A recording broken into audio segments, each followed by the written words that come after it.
How you doing, YouTube? Today I got to do some wiring for my mini split HVAC project I got going on. So the problem is I need to have two circuits for my mini split. It's 240 volt, 25 amps. I'm going to put a 30 amp breaker in there. I have a 200 amp service. Now my house is old. It was built in 1904. It was updated in 94, 2000 or 1994. All my breakers are currently full. This means nothing. Me and the kids went through and we sat here and turned off and on every breaker and checked every single outlet, every single light in this house to figure out what goes where. This number 2, we can't find anything that goes to it. It says it's for the receptacle in the kitchen. We turned it off. Nobody knows anything went wrong. So what I'm going to do is rearrange this a little bit, give me 2 open spaces to put in my 240 amp breaker, and then be ready to run electrical out to the outside unit. So these are the breakers we got to install. I got to put in a 240 30 amp breaker for the air conditioner. And since my panel is full, I'm going to have to put in one of these. It's the size of a single standard breaker.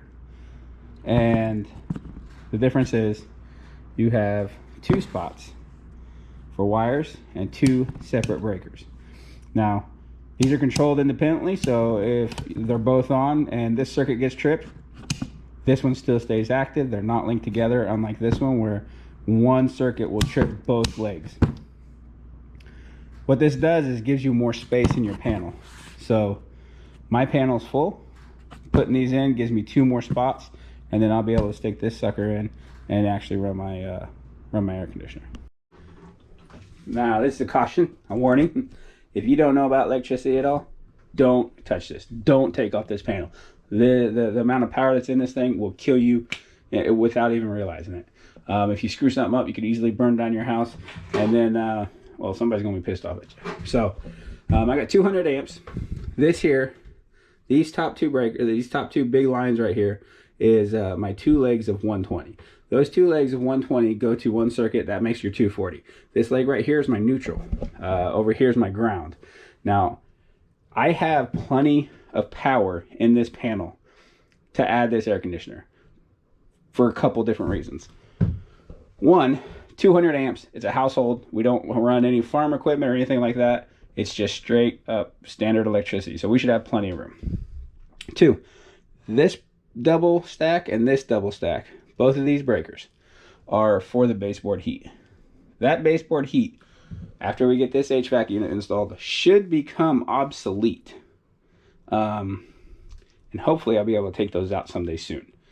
I don't want to take them out because I want to leave it in as a redundancy system. But without those running, I'll definitely have enough to run that 30 amp air conditioner and the winter air conditioners in the summer. Both of those are 30, so that frees up potential of 60 amps according to that.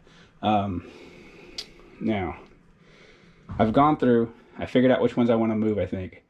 So as soon as the washer gets done running, I'm probably going to power this sucker down, move my wires around, and put in my double breaker.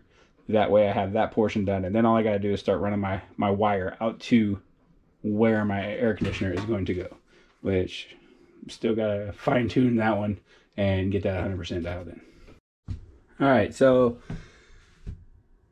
I have finished the install of the double stack breaker for the 30 amp circuit and the I don't know what you call that exactly, but this little breaker where it gives you 2 terminals, 2 poles on one breaker. Now these are, like I said, these are individually switched. You can turn one off, turn one on. The only thing I got left to do in this panel, other than run the wire for the mini split out to the back, is to relabel everything.